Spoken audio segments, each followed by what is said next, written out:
आला पुराणा वासी मियां बख्शर बाब सहाफ़िन अॻियां पंहिंजे पुफाट रसूल बख्शर बाब ऐं संदसि घरवारी ख़िलाफ़ एहतिजाज कयो। मियां बख्शर बाब दाहींदे इल्ज़ाम हणंदे चयो त असांजे पाड़े में रहंदड़ मुंहिंजो पुफाट रिटायर्ड पुलिस एहलकार रसूल बख्शर बाब ऐं संदसि घरवारी असां मुंहिंजे सोटनि माइटनि समेत पाड़े वारनि जो जीअण जंजाल बणाए छॾियो आहे।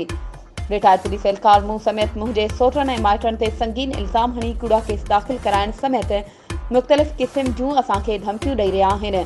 जंहिं मामले जी शिकायत असां हद जे SHO ऐं थाणे वारनि वटि कई आहे, पर रिटायर्ड पुलिस एहलकार रसूल बख्श ऐं संदसि घरवारी कंहिंजी ॻाल्हि मञण लाइ तयारु नाहिनि।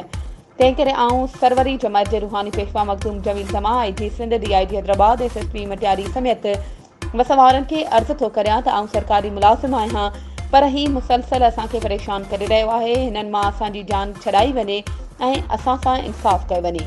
वधीक ख़बरुनि ऐं अपडेट्स जे लाइ असांजे चैनल खे सब्सक्राइब कयो ऐं हा, बेल आइकन खे प्रेस करणु न विसारिजो त जीअं असांजी हर नई अचण वारी वीडियो तव्हां ताईं पहुची सघे।